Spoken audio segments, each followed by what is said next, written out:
the people in my cohort, it's like Christian and Tom Hardy and Leo and Matthew and JD and Rob and Hugh Jackman and Killian. It's like a murderer's row of great actors. And all of them would have been like, fantastic. I got it. But they all passed. No one could stand between me and home. Not even the gods. Hello everyone, I want to welcome you to the Fandango Big Ticket interview for the Odyssey. I'm here today with the cast and director. Hello everyone. Hi. Hi. Mr. Christopher Nolan, sir, I'm so glad to speak to you about this film. I'm gonna guess if I have this right, 16 years old, you walk out of the Museum of Science, you've seen your first IMAX film, you know that you wanna make a movie in this format. But then you decide that the Odyssey is the only story that not only sort of lends itself, but demands it. I'm curious when you knew the technology could meet this vision, because I think there was a lot of conversations probably with IMAX engineers before you got there. Oh yeah, a lot of time, a lot of movies in between. And, but no, I did. I first experienced the format at the Museum of Science and Industry in Chicago and at the Great America Theme Park in Chicago as well. And I knew I wanted to direct films at the time. I was trying to make my own films. But I was fascinated by why wouldn't Hollywood engage with that kind of technology, that kind of immersive level of storytelling. So the first time we went to IMAX and said, can we use your cameras? It was on The Dark Knight. And we shot Heath Ledger's introduction as the Joker, the bank heist scene at the beginning on IMAX. And that was the first time anyone had ever, taken those cameras and made a dramatic film from them. The issue over the years is we used them more and more and tried to incorporate the technology more and more. But the cameras are very, very loud, as these guys will tell you, having acted in front of them. Very difficult to act in front of and very difficult to record dialogue. So we were never able to achieve, the intimate character scenes, the scenes, between the characters these guys are playing. We weren't able to get the dialogue that way. But for the Odyssey, I was determined to finally try and, get the whole film done that way. So we went to IMAX and we said, is there a way, as they were building new cameras at the time, I said, can you make them quieter? Can you encase them in a blimping system? And they invented this very, very high-tech system, this box that you put the camera into, and it makes the camera effectively silent. It's still giant. It's a big 300-pound monster that we had to move around the set and everything, but it allowed us to photograph these guys in close-up and record their dialogue and get their performance as they were doing it. That meant we could do the whole film on IMAX for the first time. Yeah, and you have it a little slimmer than me. I had 400-pound camera, so and then 2 million feet of film that you shot for this one. Yeah. I'm curious, I'm sure the entire film is a testament to the format and what this vision was, but if you had to pick one sequence and one scene that you think is the one to say to folks, this is why we had to do it this way, what's the scene within this film? Well, that's a hard one to answer because for me, we've made films like The Dark Knight, like Interstellar, over the years that have used the format for grand scale, for sort of epic storytelling, and we've done that in the Odyssey. What's new for me, and will be new for audiences, is some of the scenes that these guys are playing, in the most intimate, the most personal ways, where we're really getting close to their characters and feeling like we're in the room with them. And there are some wonderful, very intense scenes set in Ithaca, which is Odysseus' home, that he's had to leave and where he comes back to. And I think for me, those are some of actually the most surprising and engaging sequences in the film. Yeah, I'm thinking about every one of your scenes that he's talking about like that. I know he makes you all the expert of your character and wants you to then sort of deliver on it. What was the one where you had to trust in yourself, like, oh, I don't know if I can do this yet, but I'm going to get it done? Was there a scene that you were sort of like, or an aspect of the filmmaking? I know, Matt, I think I'm asking you, did you ever have a gut check moment of like, I don't know if I can do it, but we're gonna power through? It's this story, it's that character in my case, and I'll tell you what really helped was that he offered me the part. If I had gone to him and said, let's do the Odyssey and I'll play Odysseus, I think I would have been a nervous wreck. But the fact that he offered me the part and I knew that he did the adaptation, he was gonna direct it, that he saw it that way, definitely, a lot of acting is confidence. It's just, because you have to just put yourself out there without hesitation, and it's very easy to get in your own way. So that was actually very, very helpful for me, just knowing that I had that stamp of approval. Because I did read the script and go, I don't know how the hell we're gonna do this, I don't know how the hell we're gonna do that. But a lot of those were his problems and the technical problems for everybody else, and I was like, I'm just gonna show up and you know, and I'll be ready. But I really saw it as the job. Our job is to, you know, we're in charge of this one area, right? And so in a movie that's this big, there are all these elements that are at work, of which I am one. But if I can remove everything from his plate and put it on mine that relates to that one element, so that he doesn't have to worry about that, that frees up his bandwidth to engage with all these other things. And if every department does that, then he can focus on every single detail, and it just gets richer as kind of as a piece. If it's like a giant mosaic and he's able to pour over every detail, it's going to be the best version of what it can be. I've spoken to several people that have collaborated with you, and I think all of them say the same things, and I even do it here. We want to bring the best to anything that you're involved in. I'd even want to do it with this interview, to be completely honest. I'm imagining it's different for you, sir, because you also serve as the conduit for the audience. So like when you are asked to bring your best to this one, you're really a window into what the audience is thinking. What was your daunting moment, or was there, when you were reading the script? I think my first day for me was probably one of the most daunting experiences of my career. Just being a part of a movie of this scale and working with yourself and with, you know, amazing co-stars. And that scene that we started with is one of the most important scenes in my character arc.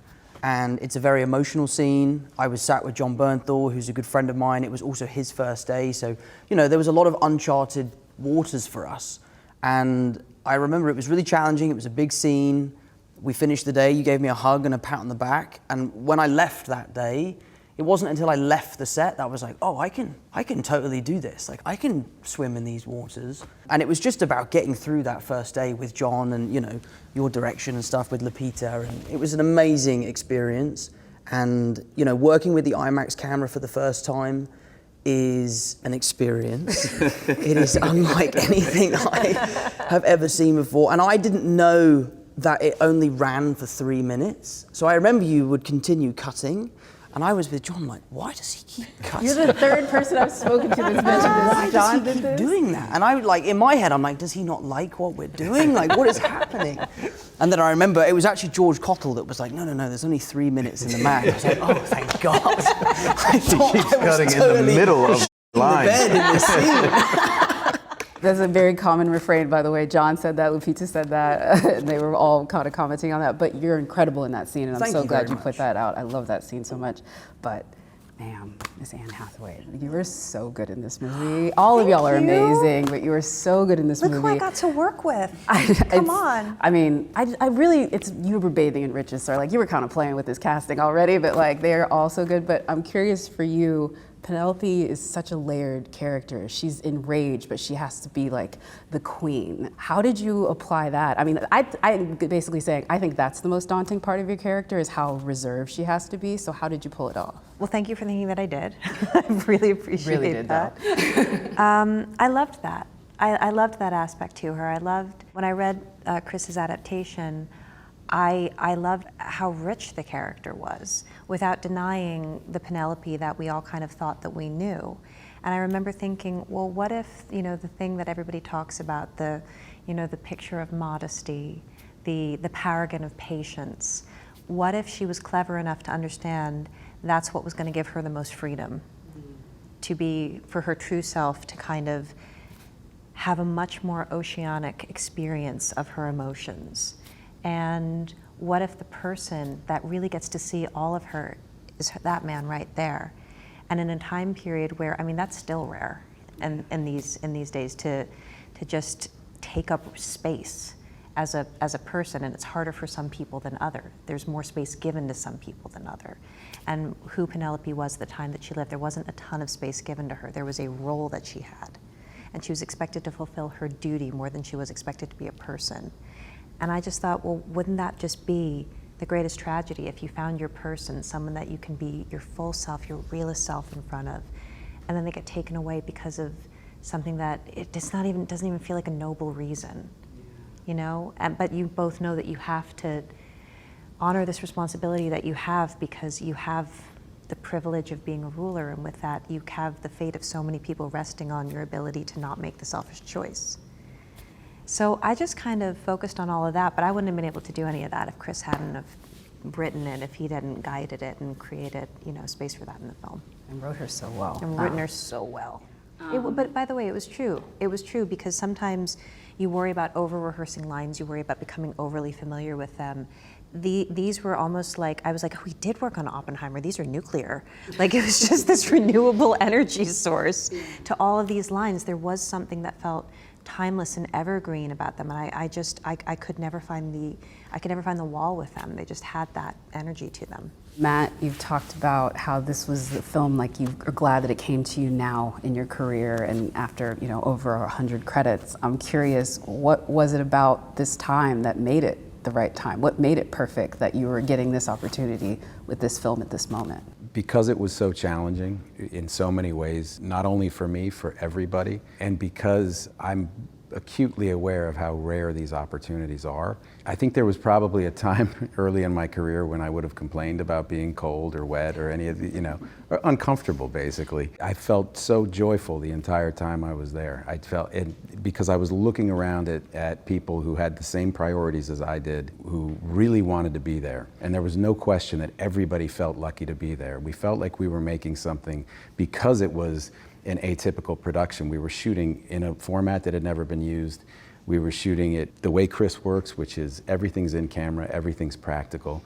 That's rarely done now. We were doing it the way it would have been done 80 years ago. And it felt like a special moment, like something that, these moments don't come along in your life. It's one of the great roles, if not the great role in Western literature.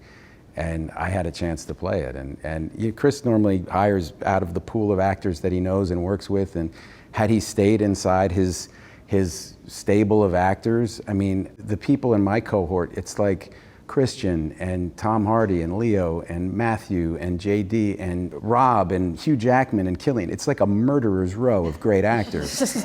And all of them would have been like, fantastic. I got it. And they all passed.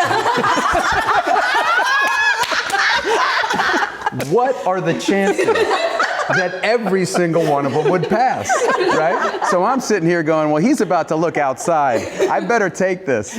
Because outside you've got Brolin and Benicio and Sean Penn. I'm screwed, so I'm just gonna jump on this thing.